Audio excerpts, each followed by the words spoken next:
All right, David Browning. Tell me how you're going to change the world, brother. Oh my heavens! This week or last week? Well, It's I figure this week, if you can just get all the. So here's what I think. I mean, I'm just getting right into it. I believe your idea has bigger implications than the music business. But for those who don't know about the music business and what has happened to it over the past 10, 15 years, let's do a little template, a little precursor, a little show you what happened. I think if what has happened in the music business had happened in any other business, there'd be congressional hearings. It would be leading the evening news every night. It would be like, people are getting tires for free. I mean, it's and obviously what's happening in the writer's strike and the actor's strike is directly correlated with what has happened in the music business over the last 15 years. It's just now getting to them, right? 100%. You nailed it. Happened to us 15 years ago, and instead of going on strike, we went broke. Yeah, And that's right. so, I guess they're smarter than we are in the music industry. well, I've always said that, you can mess with music money, but you're not going to mess with Hollywood money. That's so true. You know, So true. musicians are notoriously, the last to know about anything business wise. But you start messing with Spielberg money and Hank's money and Cruise money, that gets addressed very quickly, or at That's least right. quicker than it would, in That's music. right. Those are the $100 blackjack tables. We play the dollar tables. Exactly right. So And we still get cleaned out. that's right. Yeah. That's right. Yeah, absolutely. Let me set the table here. We started getting pirated in the late 90s from something called Napster. Mhm. Nobody understood how to deal with computers and music and file sharing. Right. And what people don't know is that music was losing 30% a year to this. That's Why would right. you buy the cow when you get the milk for free? That's right. So the music industry did not address it, and it got tied up in lawsuits, and it got tied up in, Lars Ulrich, rants and whatever. Yeah. And but then Steve Jobs came along and tried to put the Band-Aid on it with iTunes, and it was a little bit of a Band-Aid for a minute. At least it oriented people to purchasing music again. That's right. And it created a little bit of infrastructure and a mechanism by which you could use your computer or your device or whatever and purchase music. But then somebody came along with a better idea. What if you just had access to everything that's ever been recorded in the history of mankind for $14 a month? What could go wrong with that? And I will tell you, when streaming was brought to me by my manager, who's a great guy and a great business mind, by the way, but he still said, "Hey, let's be on these platforms." And it just come out. It was Pandora, Spotify, and a couple of others. And my first question, being the paranoid artist that I am, was, "Okay, well, what's the pay structure? How do we get paid?" And he's like, "Well, you don't really get paid much of anything." I was like, "Okay, why do we do that then?" And he said, "Well, everybody who has this app has access to you. You can get discovered from millions of people who don't know who you are at the moment." And I said, "Okay, well, what happens then when they discover me?" And he goes, "Then they buy your music." And I was like, "Why would they do that? They already have it, And Yeah. that's the feedback loop we've been in for 15 years. Right. That's Because, right. and so it's been a great model for the consumer. Mhm. It was, I guess, it actually has turned out to be not really a great model for the streamer even. But Mm. in the beginning, they got a lot of money for it, and it was like, "Oh, look at that. People throwing babies in the air. Look at what you can do." But it hasn't been a good model for anybody else. And now it's proving to not even really be a good model for the streamers. That's correct.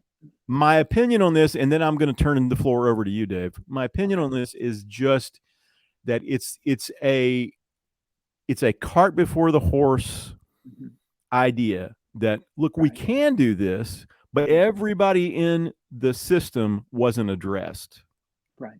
It's like if I said, man, a great example is I walk around my neighborhood in the summer. There are these kids that have lemonade stands, Mhm. and that lemonade stand is a great business for them as long as mom and dad buy the lemons and the water and the sugar. That's right. You know what I mean? It's like That's true. at the end of it, they're looking at this like it's all profit. It's like Yeah. no, it's No. not all profit. In fact, it might not be any profit. They're teaching you a lesson in how to set up a stand and get out That's right. there and do some elbow grease work and earn some money. But I would doubt very seriously that you're doing the actual numbers of what the hard costs are, That's what right. because if you do it, there's a reason adults don't go out and do lemonade stands because they That's don't right. really the numbers don't really work. And so That's right.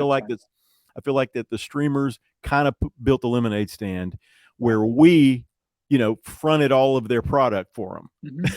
That's right. That's exactly right. You so that is the best way to put it. so enter David Browning and your idea. Okay, okay. So, and let me first give a lot of credit to Mike Castronovo, who Right. is my business partner.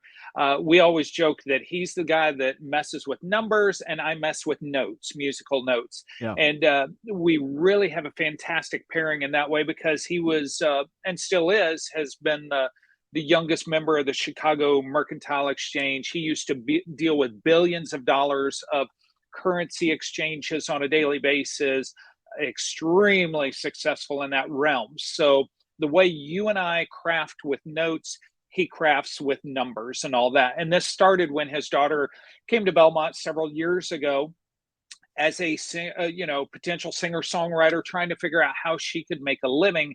And once he got started digging into streaming and different things, he's like, what in the world has this industry done to itself? And Right. really was like, this will never fly.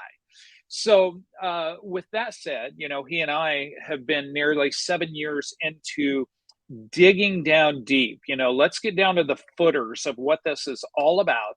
And let's just deconstruct and then kind of reverse engineer to something more successful. And so let me get back to the very, very beginning. We obviously talk about Napster and all that. Well, BitTorrent, when it came around, that was kind of the file sharing platform that everybody was a part of. Well, there was a gentleman named Daniel Eck involved. Daniel Eck is the CEO and founder of Spotify. Yeah. So at one point, he had all of this music that was illegal. He hadn't paid for it or anything. So, hey, why don't we figure out how we can make a legal version of Yeah. this? Charge a subscription, and then we'll pay out the artists, we'll pay out the songwriters and the publishers and all that. And we'll get into the numbers of that shortly. As Mike likes to refer to it, it's basically legalized piracy, Yeah. when it comes Right. down to it. So the streaming business model, what's interesting is for years, record labels made their money off of what they call mechanical royalties, Yep. which is the hard sales of musical product. That's right. So they did not make any money off of radio play or anything like that. That's where folks like yourself, the songwriters, the Right. publishers, and all that made their money. Well, when all of a sudden you're not selling product anymore because nobody is purchasing albums, you have zero mechanical royalties. You don't have performance royalties because you've never gotten that for radio or anything. So labels had to figure out a way to get in bed with these new streaming services to be able to survive. Yep. So what happens there is they strike deals with Apple Music, with Spotify, with Deezer, all the different ones, and say, "Hey, we'll provide these songs for you, and you will pay us X amount per dollar that is taken in and stuff like that." And the streaming services thought, "Well, great, this is a cool service. Everybody at the label is going to be happy and all that stuff." And then came the subscription price. So the problem is now they're dealing with performance royalties. I'm paying $10 a month for whatever streaming service I want to be a part of, which for the record, I do not subscribe to any of them. Yeah. No, nor Uh, do I. Nor do I. Awesome, awesome. And that's merely out of principle. Yep. But the deal is, let's say I have my $10 subscription and I love music and I let it play all day long. Well, let's say every single month I generate $15 in performance royalties that Spotify has to pay out Yep. to the labels, to the publishers, and all that. So if you start getting millions of people doing this, you're losing money You're left, upside down. right, and over Yeah. fist. It just, the numbers do not add up. So what do? You decide, well, we need more subscribers so we have more income. The trouble is, the more subscribers you have, Yep. the more they listen to more than $10 a month. Now you're going even further in the hole. Your wheel stuck in the mud. That's right. And you're just grinding it out. Yep. And it's so crazy. As far as net profits, ratios, and percentages, and all that, Spotify was more profitable with 1 million subscribers than they are now with hundreds of millions of subscribers. And it's all for that reason. So the model itself is broken. You're building your career on sand at this point. It's not on the rock at all. That's right.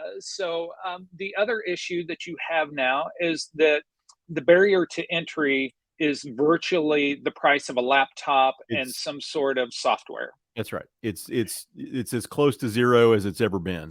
That's right. That's right. And because of that, when we started our crowd music journey almost 7 years ago, there were about 12,000 singles uploaded daily to streaming services. And that's a lot. When you're thinking close to 80,000 songs a week, 90,000. As of today, the first week of August of 2023, there are over 120,000 songs uploaded on a daily basis. So nearly a million a week. Yep. So as a new artist or even an established artist, how will you ever get heard unless you're in with a label or you're paying millions of dollars to be heard, which you'll never recoup based upon the prices the model. Yeah, that's right. So it's an absolutely lousy, horrific situation for the people who provide content and music. And let's look at it in the film world, movie theater world, and all that stuff. And I look back at a great example. What was it? It was Movie Pass. I think it was 4 or 5 years ago. You pay so much a month, you can go see as many movies as you want. Within 6 months, it was gone. And it was like, guys, this is the obvious reason. You tell your electric company, I'm going to pay you $50 a month, and I'm going to use or all as the much as I electric want. That's right. Even a public utility cannot operate that way. That's right. That's exactly right. It's like at some point, and one of the things we talked about on the last podcast was the mechanical model. That's right. The price per unit model. This is the thing that people don't quite get. Right. And the thing that I think has been a sticking point. But in 1909, the government set the price for royalties. That's right. And it was based on nothing. Yeah. It was completely arbitrary. It was just, they pulled the number out of the air. Oh, 2 cents per piano roll. We think that's fair. Now, based on no market forces, based on, nothing, let's just say 2 cents. I mean, it might've been loosely based on sheet music or something like that, but essentially it's based on nothing. Right. That price stayed the same until 1978. Hoyt Axton charges Capitol Hill, and they create a graduated rate. But still, that mechanical rate is based on nothing. But that mechanical rate is a price per unit rate, and it's the rate everything else is based on. That's right. Right? That's right. When record labels came online and they started selling discs, they used that as the floor. Okay, that's our hard cost. We got to pay that. So what we can create this structure on top of it.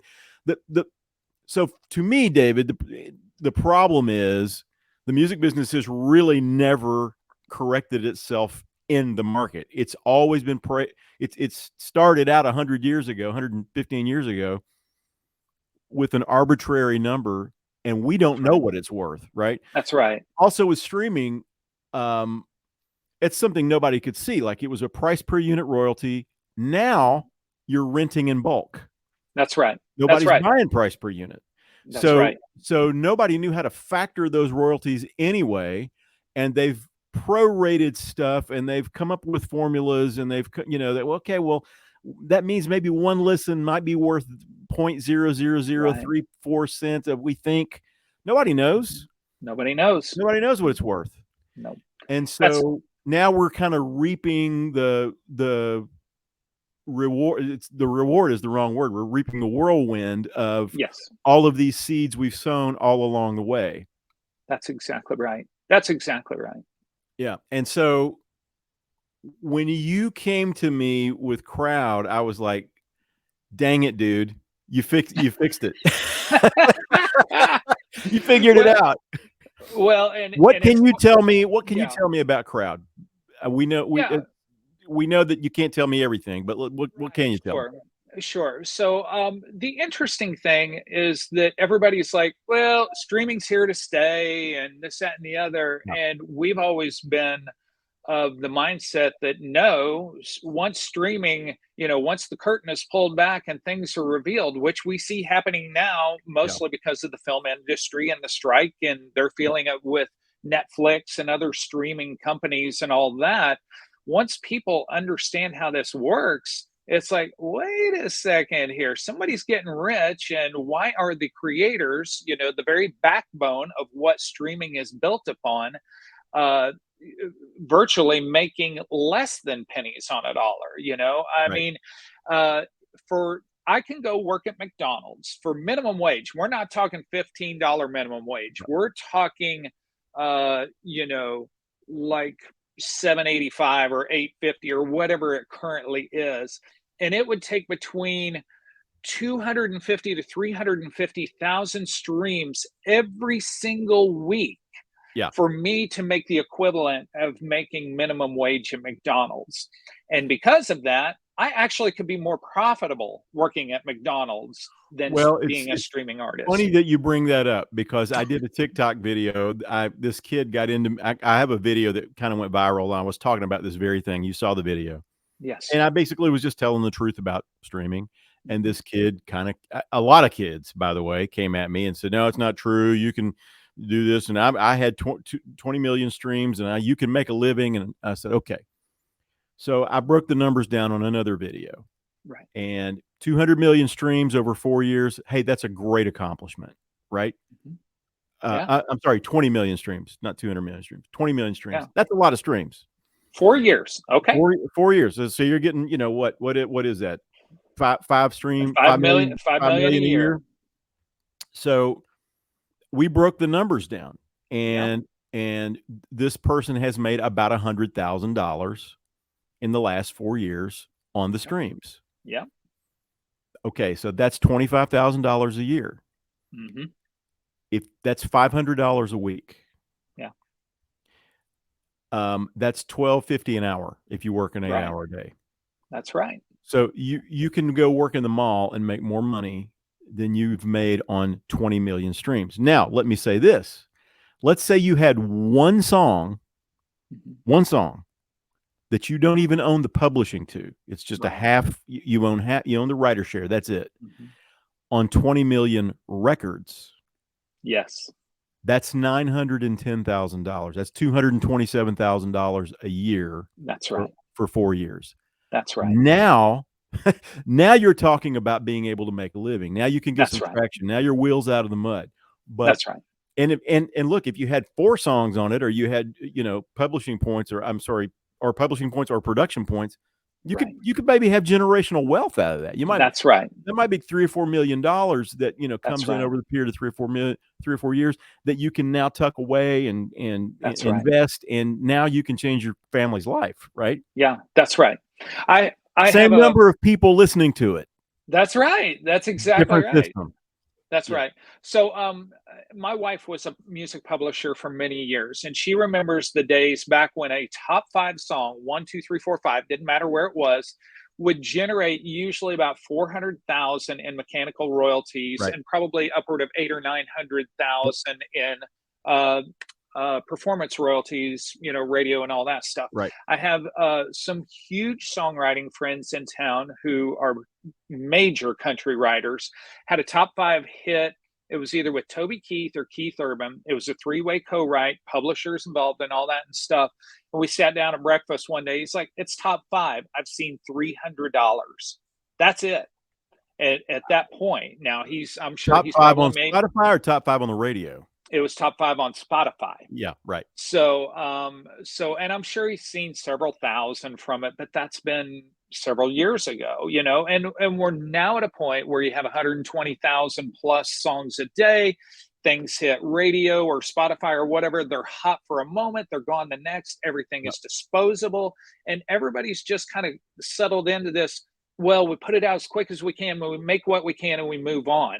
As Right. opposed to, man, it took 4 years to make this album. We're going to milk 6 singles if we go that deep over the next 2.5, 3 years, and it's huge. What you're saying right now is the problem that I have, and that is that everybody has just accepted it. Yeah, And so that's now right. you'll see TikTok videos and YouTube videos, how to hack the system, how to make it work for you. It's like, guys, it's not designed for you. That's right. It That's never right. was designed for you. And I had a guy reach out to me. I put a new single out. I put it on the DSPs to kind of be an enticement to, I'm trying to figure out where I'm going to put this new record of mine. Right. And he's like, man, you can do this with Spotify. You do that. You hack the algorithm this way. And I'm like, dude, who cares? Yeah. Yeah. Yeah. Who gives a shit? It doesn't That's matter. right. That's right. It doesn't matter because, like you said, David, it's like tomorrow 120,000 more songs are showing up. It's right. you're basically spitting in the ocean. That's right. First of all, and then there's just nothing to be gained from it. Let's say I go number right. 1 on Spotify. What does that even mean? Right. Right. Yeah. know? What? How many streams is that? It's very interesting. I also love the argument when people are like, "Well, man, it's just a way for everybody to hear about you so that you can go out and perform on stage." Great. I'm not a performer. I'm a Right. songwriter, producer, keyboard guy. Where does my cut come in? Right. And so now you're not messing with the artist income per se. It's all the studio players, it's the engineers. How are you going to pay for great recordings? Okay, you can do them in your basement. Great. That's awesome for maybe guys who are doing dance music, rap music stuff. But what about those great country albums and this, that, and the other? And sure, you can piecemeal it together, but will you ever make enough money to cover it? Probably not. The stats are 95% of all streaming artists at this point make less than minimum wage on their music. Right. And I forget, it's 80,000 or 80% plus that never get one stream on streaming services. It's ridiculous. So Wow. unless you're playing the game and putting millions into your career, you won't see streaming income, and you'll never see it recoup whatsoever. All right. I think the darkness is sufficiently cursed. It's been great talking to you, Reggie. Yeah, Thanks a lot, Dave. But listen, I will say that the film industry, we touched on this, but they're running into this, right? So they saw a model too that they thought, oh, this is awesome, man. We're going to pipe right into everybody's home. 100 million people are going to see this. Okay, but the deal that you just signed is only $3 million. That's right. Okay. So, yeah, 100 million people might see your movie, but no more money comes from that.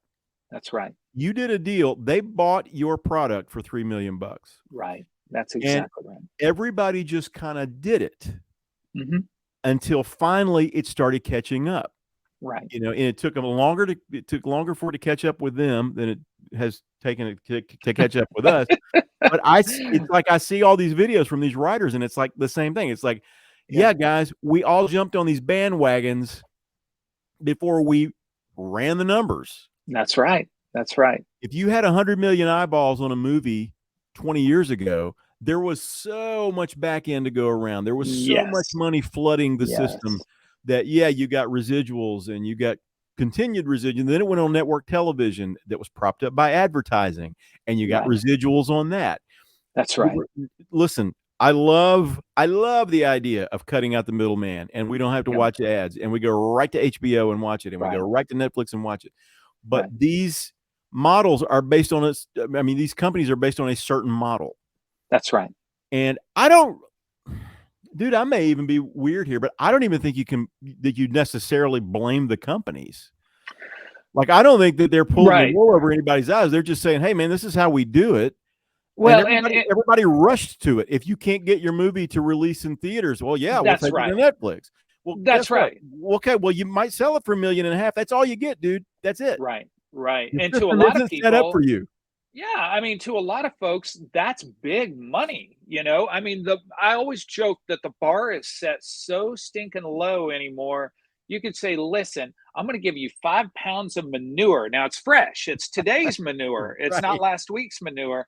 Oh my gosh, that's great. It's fresh manure. Yes, I'm in, you know? Right. I mean, but all joking aside, it's I mean, when we talk with people about what we're building, I mean, we get big songwriters and actually some very big artists, household name artists who are like, when do I get in? Immediately. I mean, I'm ready. I'm ready to Right. make money in music again. I mean, I've talked to some huge artists who are like, man, streaming's not bringing it in. If I'm not on the road, you know, all the good goes goodbye in a few years. Well, So you said something to me one time, and I want to get into that. You said yeah. that you guys estimated, you and Mike estimated that there's something somewhere between $300 and $400 million that is just on the sidelines. Yeah, It's just it's money even that's more not than getting that. circulated. Yeah, yeah, we're talking nearly $100 billion now Oh, I annually was that's way not off. even being touched. Yeah, Right. yeah. And That it's so should be funny. circulating through the music system, That's right? right, it could Yeah. be. We discovered that probably about 5 years ago, and just last year, it was really convenient for Daniel Ek to come out and say, "Oh, guess what? There's about $100 billion that, is not being gathered up that could be going to these artists." It's like, "Yeah, yeah, glad welcome to the party, buddy," Well, you know? as of the recording of this, he just raised the streaming rates and He did, did not raise the pay to artists and of songwriters. course. So, Yep. so he's exactly right, and he's also proving that he doesn't really care. Yep, absolutely. And the other thing that I found very interesting is about a week and a half ago, he sold, as the stocks began to plummet on Yeah, he got Spotify, out. he sold $100 million worth of his Yep, shares, yep. which was a considerable amount. And it caused everybody to kind of start scratching their heads. Well, why? What do you know that we don't know? So it really is. It's just a matter of time, you know. And we've been seeing it for years. Everybody thought we were crazy. We're a little less crazy in everybody's eyes today. And I do think timing is getting much closer. It's just what's the threshold of pain that's going to cause people to say enough?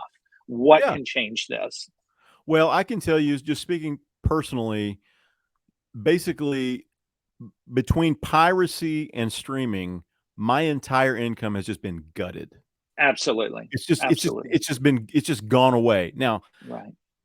for context, I've got 400 songs in the marketplace. Yeah. 400 songs. 35 of those songs went into the top 10 on the radio charts. Hmm. Uh, I've put out 7 artist records. Yeah. I have thousands of fans out there. Whenever I put something up for tips, I make thousands of dollars in tips. People want to purchase it. That's right. They want it. There's a market for it. They're willing to pay money. The system isn't set up for them to. Correct. It's Correct. just, and that's okay. That's where crowd comes in. Yeah. Talk about what you can talk about with crowd. Yeah, absolutely. So crowd music gets back to mechanical royalties, which everybody rolls their eyes and they're like, "Oh my gosh, the sales of music are over. Get with it. It's all streaming." And I'm so glad you brought this up. Mike will often say, my business partner, he's like, "It's not that people decided one day we're never ever again going to Right. pay for music. It Right. was a matter of like, we're gonna pay. Whoa, wait, everything's free all of a sudden? Yeah. Oh, okay. Well, I guess that's the way it works going forward. But Yeah. you're exactly right. You know, for the price of a cup of coffee that lasts you 20 minutes, you can have 4 or 5 new songs that make a difference in an artist, a creator's life, a songwriter's life, a producer's life, you know, because we're getting back to mechanical royalties again. And there's no ambiguity of you pay X amount a month and you can listen unlimited amounts, and who knows who gets paid what. It's all negotiated out supposedly or averaged or whatever. Right. This is very much, you bought a song, Great. This is where the breakdowns go. Great. It all goes out. And with that in mind, the very beautiful thing about Crowd is that our system can pay out royalties within a matter of minutes. We'll have it down to seconds, actually, 7 or 8 seconds. Right. And any artist can log in and see where every last penny is gone. We're going to be an auditing team's dream in that every single penny is accounted for literally down to the penny. Worldwide, every currency that we will be dealing in, royalties will be paid out within seconds as opposed to quarterly, semi-annually, annually. So right there, we have a lot of good things going for us. But everybody's like, well, how are you going to get people to buy music again? And it really comes down to, well, how do we incentivize fans to almost become a marketing team for their favorite artists? So in the current environment, and you and I have done this many times where it's like, oh my gosh, have you heard the latest release from so and so? No, I haven't. Oh, dude, you got to go check it out. And you immediately go and listen, and it's fantastic. And you might even go out to Amazon and be like, I'm going to buy the CD. I'm going to support them. Or, hey, I'm going to, continue listening however I can, or go to one of their live shows. Great. Do I make anything for that? No, I'm just a good buddy to you, introducing you to somebody cool and good. Right. In our system, basically, I will have a link that goes to those specific artists, and I can post it on social media, or I can share it with you through a text or whatever. And every time that song is purchased, I now get 10% of whatever the retail sale is on that. So I'm incentivized to be like, hey guys, go check out this tune. You might like it, you might not, but it costs me nothing to tell you about it and provide a link. And I might get some free songs. I might have my monthly subscription covered by doing this every month. I might actually make some money. I might turn this into an entire career. There you go. Think about those college kids who Yep. are very internet savvy, social media savvy. Think about social media influencers Yep. who, Dolly Parton, she puts out a tweet. I heard this new country song by so and so. You all should go get it. And all of a sudden, she's made $10,000 for a minute of her time. Now, granted, she makes crazy money, but think about the Beyoncés, think about the Kardashians, think about all those huge people. Think about Taylor Swift, starting somebody's career and making a killing by doing what she already does, and that's posting on Instagram. So it really comes down to fans are incentivized. They become the marketing team. They become headhunters of new music and new artists and getting those to the forefront. And it really gives, in our system, the Taylor Swifts and the kid in Boise, Idaho, with only 2 followers on Instagram, the same mechanisms and platforms and potential of success and money making, as opposed to having everything stacked against you unless a label's buying your way in. Well, I think that's the genius part of this, is that you've incentivized the fans. Yes. And I'm telling you, we've had this conversation many times, but all of these huge platforms, the Facebooks, the TikToks, the Instagrams, the Twitter or X or whatever it's called now. Yep. These platforms only survive because all of the people are there, right? That's right. And you want to see your favorite person's tweet or Instagram post or whatever, and they want to see yours. And we are the product. And That's right. All of these people are, these billionaires are making money hand over fist, and we're doing the work for free. 100%. That's and exactly right. I've told you this, like I said, we've had this conversation before, but I can't tell you how many people tell me on a weekly basis, hey man, I'm only here because I've only stayed on this platform because I really enjoy your posts. Yep. And I love this and I love that blog and this, whatever you've posted. And so in my creator mind, I'm thinking, Mr. Zuckerberg, that's worth money. Yes, like absolutely. I have kept people on your platform. In your system, all of that gets rewarded.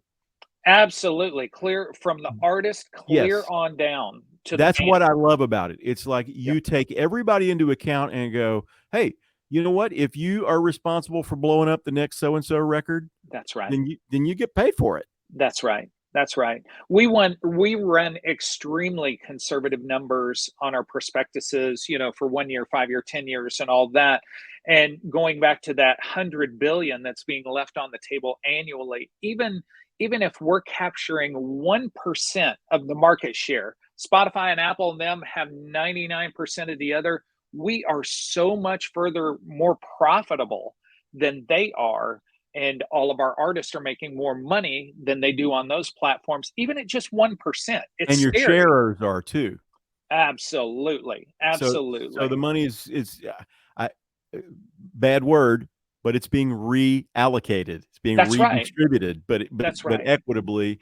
Another word I don't like, but No, we had a friend that one time said, "You're the best of capitalism and communism, all, yeah, or all wrapped up in one." And it was all in jest, but it really comes down to, if you take greed out of the picture, if you're not like, well, we're the guys who came up or with the platform, we or should get put it in everything. the picture. Yeah, there you go, there Tap you into go. everybody's greed, right? Not just That's your own. right. That's right. And it really is. Mike and I sat down one day, and just for fun, we're like, well, how much can you comfortably live on? Okay, now how much can you dream of needing? Okay, would you be happy with this number? And we each came up with a number that is beyond our wildest dreams, but in the grand scheme of things, is extremely small and conservative, which means all the rest of that money that's there, we don't need that in our bank accounts. Why is that not allocated out for everybody else who are creators? I mean, all of these platforms choke the golden goose. Yeah. We want to figure out how to make that goose fat and happy and cranking out golden eggs all day long. Well, that you're getting to the heart of it. I mean, we're talking about capitalism, we're talking about socialism, all of these isms, and your system kind of ta- tags the rooting self interest Yeah, mechanism, which I think is genius. I think that is free market. I think that yeah, is, I don't like the term capitalism. It just has too many right. connotations, but it is capitalism essentially. It's the free Sure. market, but you're tapping into to rooting self interest, and but in not through a government system. Right. You're coming up Right. with this and offering it to people. Yep. But the point I want to make with that is you're taking the creator of the product into account first, They should be. They and should be. That's your that's been the product. whole problem from the beginning. That's Is right. that no one look even when the laws were created in 1909, the copyright laws, this was the problem. Stephen Foster, who wrote Camptown Races and Hello My Darling, and died with 2 pennies in his pocket in a homeless shelter. It's ridiculous. And people were like, "We would help. We don't know how to. How do you pay a guy like that?" Right. And so Right. it was with the best of intentions to create Right. copyright laws and to create Right. these things. We wanted people to get paid to not have to busk their wares for pennies, but now they're Right. doing it for pennies again on the internet, Yeah, or even right? less. Yeah, that's And right. and That's the right. and the problem is always that somebody sees, like you call us the golden goose, somebody sees that product walk in the door and they go, I can make a ton of money on that. That's right. And That's right. but it inevitably you have to screw that. That's right. And that's what's You know what I mean? happened, you know? And It's like Colonel Tom sees Elvis walk in the door and goes, I can make millions of dollars on that, but you got to screw that, that's right. to That's do it, right. unless you are a principled person. That's right. And me as a creative, and I think all of us creatives, if we are being honest and will own up to it, we have willingly allowed them to screw us. We've handed it over, David. We've just handed Absolutely. it over. That's right. That's right. And we've had a lot of people, it's like, well, how do you compete, with the Apples and Spotify's? This is all cool, this is great, but you're never going to get, up to where they need to be. And it's like, listen, we don't need primary market share. Do we believe that we will eventually when this works correctly? Absolutely. But we figured out the small numbers, and they're like, well, they'll just shut you down. Well, the beautiful thing is We'll never go public. We're not going to offer an IPO because we know the moment we do that, when shareholders feel like, hey, we're not making as much and the stocks They'll are just going go buy down, it. Yep. where do we take the money from? Away from the creators, Right. So we are keeping it or privately held.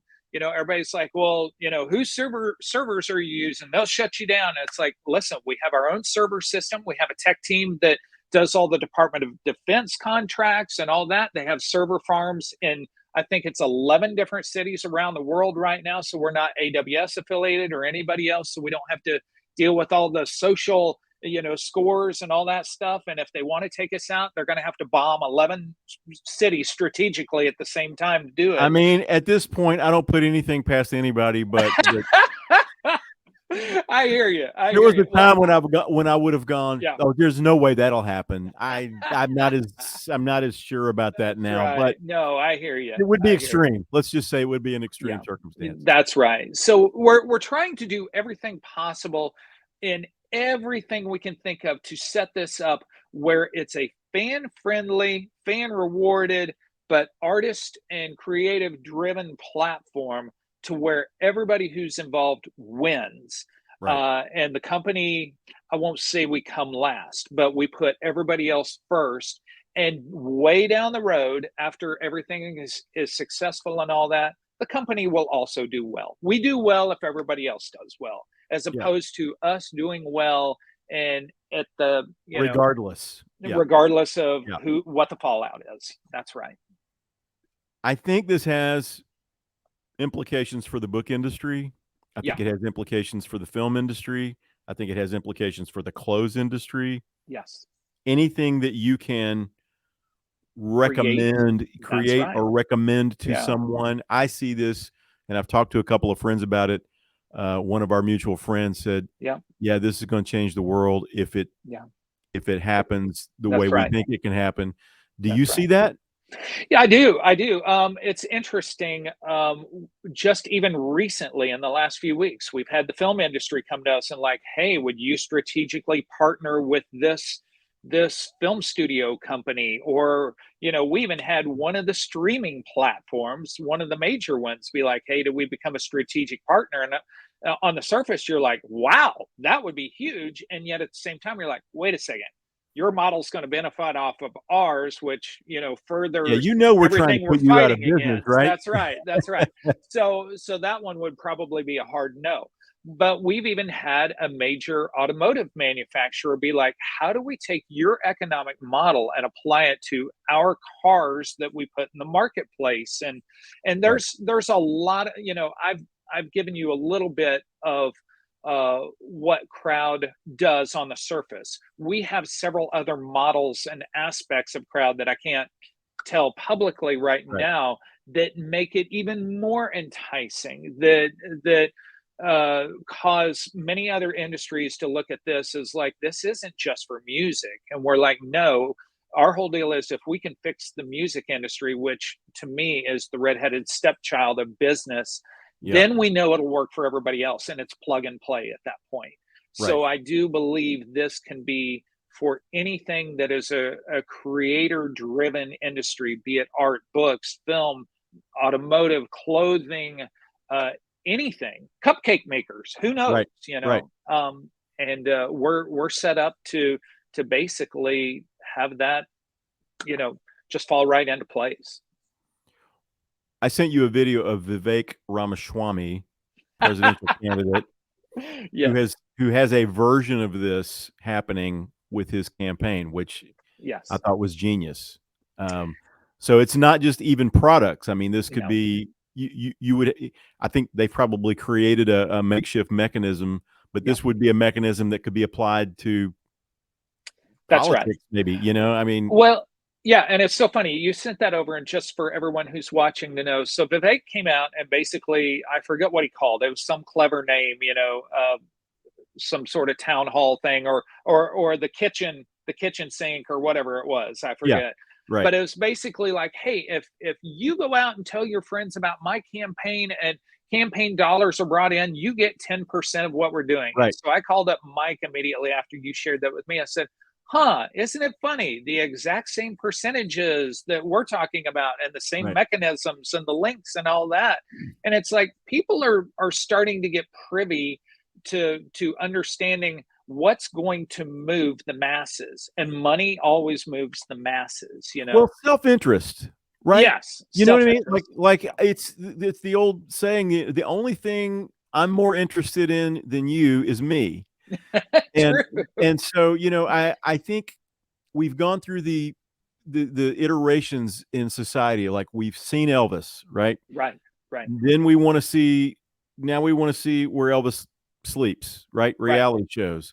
Yep, Now I want a piece of marketing Elvis. that's right. Right. That's I right. now I feel like I can and talk to Elvis. I think I can be friends with, and now we tweet to That's our favorite right. celebrities and they tweet back. That's right. And it's like That's right. I want to be on par with them. Right, Now, right, some of that's problematic.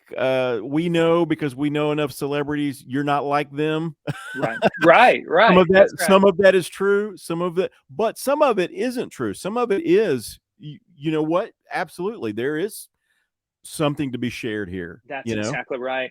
One of my favorite books I read years ago was called The Serving Leader, and it really comes down to the guys at the top need to be the ones who are willing to take the trash out and all that. Yeah. And I think it's in that book where they talk about who are the most important people of the company, and it's the people on the ground, it's the mailroom people, the secretaries, and all that. And that's the way crowd is built. In that the college kid in Evansville, Illinois is going to know the pulse of what's hot in college music Right. more than I am, Right. or hey, if we're going to, and Bon Jovi did it years ago. You go play the club for the New Jersey album, you run all these songs and you take eight of the songs off the record because nobody responded, you put eight others on, that record blows up Right. huge. Right. So we're wanting to do that not only with the content, but why don't we let the fans figure out the tour schedules? What are the routes? What are the ticket prices? What's the merch look like? You let them have the hands on and also make the money and the profits off of their success or their failure. And now you have a model where things start getting really interesting. Yeah. Do you see this? There are also potentials for this to become a cluster, right? It can. We're trying to take every possible thought process. I mean, we've thought up some harebrained stuff along the way just to troubleshoot Every it. scam artist out there Yeah, is, yeah. licking their chops. I can take this and, That's but right. That's right. And the good thing is the tech folks that we have aboard, they are as prepared as can be to at this moment. Like currently, we're going through the phase of what we call Web 3 and all that stuff, and trying to figure out, well, what is Web 3? How does it work? Our team's already working with the government on Web 4, so it's like they're already in the pipeline. They understand security issues. They're dealing with blockchain and all the other things that are slang terms, but they know this stuff inside and out. And as of right now, it's pretty incredible. I mean, we're going to have, and I can't get into the technology side because we have yep, patent pending stuff at the I moment. get it. I get it. But you could be standing at the top of Mount Kilimanjaro and be streaming 96K audio files with 8K video files attached to them on your phone from Crowd Music, and without one frame loss, one audio drop, nothing, just because of the way they're doing things. So it's going to be a far superior platform in that respect. So just apply that to the security issues and how to go against scammers and folks who want to try to break this system and stuff like that. Again, everything is susceptible, but we feel like the team that's partnered around us is by far the strongest we've ever seen. So I wouldn't be doing my job if I, didn't bring up the of possible course, pitfalls. absolutely, Um, absolutely. let's talk about when this is coming. Is it coming soon? So Everybody watching this is yeah. going, where can I find this I right want it now? right now. Yeah. Yeah, exactly. Well, as you know, with anything, the hardest part has been funding. We self-funded Yep. in the beginning. blew through seven figures pretty quickly. Yep. We had a few little iterations that we kind of launched, didn't launch, worked around things. As of this week, we're in some final talks with some pretty heavyweight folks ready to fund the deal, ready to move this forward. If everything goes as planned, we're planning on first quarter of 2024. Yeah. Even the tech guys are already working on things. Our UI UX team, when the light bulb went off a week ago, they're all like, oh, we've already figured out the first 3 years and it's going to be better than this streaming platform this way. And we've already done this to make it look better than this. So everybody is kind of working ahead of the money, so to speak, because they know it's going to be something special. But that being said, we're closer than we've ever been. And it's, it's, I always thought, oh, we're going to lose the race. We're, somebody else is going to get there quicker than us, and the money, somebody else is going to get the money. And over almost 7 years, it's kind of like, this is perfect timing. If there ever was perfect timing, it's really lining up the way we could have only hoped. So it's Has that very, been the very, most frustrating part? yes, 100%, absolutely, absolutely. I see these stories of the I can't remember the guy's name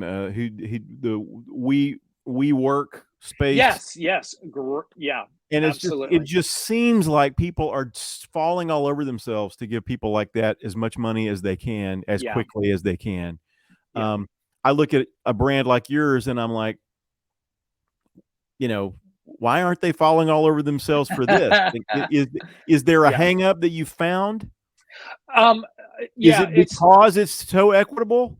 Well, yes, that's part of it. I mean, part of it is keeping it privately held. That's a big part of it. Right. I think part of it is it's almost hard to understand, if and much to our own chagrins, when we would first describe crowd to an investor or somebody, it would take us 2 hours, and then we got the 30-second elevator pitch down to 10 minutes, but it's still 10 minutes, Right. And then if you want to know how the mechanisms work, we're there for another 2 hours. Right. So there is an awful lot under the hood. I mean, it's scary how much there is under the hood. But that's been the hardest part. Instead of saying, hey, this is a Ferrari, get in, smash the gas and enjoy your ride. It's more like, well, tell me how it works. Oh gosh, well, here's the cylinders and the fluids are doing this. It's just so stinking elaborate. And I think once people see it in public and start to see all the different aspects that they can participate in and why they're built that way and stuff like that, it's here to stay, but it's not simple. This isn't typing out 140 letters and punching, post. This is world economics being changed in such a way, and the protection of that, and how do you make it equitable all the way around, and how do you make the SEC happy, and how do you it's all of that stuff. And then we're just talking about the US. What about all the other countries you've got to adhere to their laws and stuff? It gets a little crazy. Well, I think in my own experience, when you start trying to untangle the problems in the music business, it goes to white noise. People just because they don't have a stake in it, right? Like they're not one trying to pay their mortgage with the songs that they wrote. It's a few years ago I did a documentary. It never came out, but the Ghost Town Troubadours and I, we toured the country. We gigged our way from Nashville to LA, talked to people on the street, booked our way out there. Hey, I think we can play here. We play here. Hey, I think we can play in Vegas. We play in Vegas. Hey, I think we can play in whatever. And we literally gigged our way to the West Coast, did a show. Our final show was at YouTube headquarters in LA. Yeah. Right in the belly of the beast. Right. Yes. Love it. Love it. And the general consensus was it doesn't affect enough people. In fact, that's why the documentary didn't even get finished. Right. Because somebody would see the trailer, they would see the teaser, the sizzle, whatever, and go, This just doesn't affect enough people. Right. You know, Right. if this affected, you know, if it affected a million people, it Right. would be different. It doesn't even That's affect right. a million people. It's like, and That's right. so it's like getting chewing gum in your hair. It's like just a nuisance, and people I think would Yeah. rather just cut it out. And what you guys are going like, no, this hair is important. Right. Right. Well, it's true. Let's And comb it out. I will also say the way that we live life now, music is basically the background noise to our Yeah, lives, as that's right. opposed to sitting down like a book and listening through and on a stereo system, heaven Right. forbid, with big speakers and all Right. that stuff, like we used to do as kids, and study things and really enjoy them for years to come and all that stuff. And that's with everything. It's with the food industry. It's with clothing. You know what's cool now, 6 months from now you'll never want to wear again. It's everything is just so stinking drive through at this point that nobody stops to really smell the roses and enjoy things. And I think our model will bring that back around. It will bring appreciation for the process. When you put a fan in the shoes of their favorite artist and they feel the success and experience it monetarily or otherwise, or they feel the failure of it and they don't make money on it or Yeah. whatever it is, now all of a sudden it gets real, Yeah. and you're standing in the shoes of the person you adore. And Right. so it's an opportunity to kind of play real life in a lot of ways, but also have it be something that changes your life. So it'll be great. I think I think the other thing too, we've talked about this in the past, is that the people coming up in music, it's not just the ones coming up. We would have stepped into that vacuum and done it for free. Absolutely. And that's the problem you have, is that the Yeah. people who create these platforms know, Yep. they know I'm not going to stop writing songs, That's right. That's right. and I'm not going to stop trying to put them out. It's the same thing with the actor strike and the writer Right. strike. Right. At the end of the day, Netflix knows they're all going to keep writing. They're not going to walk Oh yeah. away. That's You right. know, these That's people, right. because this is a business built on vanity, and it's the That's right. strongest vice there is. That's right. You're I will 100%. I will crawl over glass, money be damned, as long as you hear me and see me and I get the validation. And I That's think right. the suits in these businesses have known this for decades and decades, Absolutely. and they have acted accordingly. Well, And and it's and so it therefore music is everywhere, and it can that's be, right. That's because right. people will make it for free. Well, and here's a great example in our own industry is, if I'm not mistaken, the mechanical royalty rate was raised from 9.1 cents to, I think it was 12 something or other a year and a half ago. Thank you, government. Well, we were all excited and we were just, at the bars, singing the praises of I our wasn't. great senators. Oh, exactly. And the reason why is, wait, we don't sell music Nobody buys anymore. any of So that stuff you just anymore. gave us a royalty that doesn't even matter. Yeah. Okay, so it's lip service. And you're exactly right. I think the streaming services, as long as they can keep their doors open and stockholders happy, they're in great shape. And they will take advantage as long as we allow them to do so. And sadly, we'll continue to walk it if those are the only routes. Yeah, and 120,000 people a day do, That's and right. look, I was one of them last week, Yep. and Yep. so I did find, now I will say, in my own defense, I boycotted streaming as long as I could. That's I I right. I That's didn't right. do it for 15 years. In fact, this is one of the reasons you and I started talking about this, That's right. 'cause I didn't wanna get on the streaming platforms, and the only reason I did was in 2020. I thought, "I think we're all gonna be dead soon, and, uh, I want Yeah. my son couldn't access my music, Right. and he actually came to me, "Dad, where do I get this record, American Dreams?" And I'm like, and so I talked it over with my wife, and she said, "Just put it Yeah. all up there and see Yeah. what happens." And so that's really the only reason I did it, and then I've put another single out as an Right. experiment. We talked about this, and we're gonna Yes. I'm Yes. my TikTok followers and I are following it. We're gonna see I'm what excited to see the what I results on actually that one. make on it, and all of that. But I've got a new record. Don't know what I'm gonna do with it yet. Don't know how I'm going to release it. I've put it in Dropbox folder, and I've sent it to friends and fans who've asked for it just for tips. And David, in the first week, I made more in tips than I would have made with a million Spotify spins. Unbelievable. Just It's so tips. true. Just Venmo and PayPal, more money than a million Spotify streams. Okay. First quarter of 2024. That's what we're hoping for. That's what we're shooting for. That's fingers crossed, and man, thank you so much. Yeah, thank you so much thank you for what people don't know what you have walked through to get this done. I do, because I've watched you walk through it. It's been unbelievable. It's. And I think there will be a movie made about it someday. Oh, there needs to be, and just because there's some things a lot of people don't know that personal things that have happened, stuff that's happened in your family, stuff that's happened in Mike's family. A lot of that, a lot of it's probably playing a role in it, in a lot of that. That's right. Would you do it again?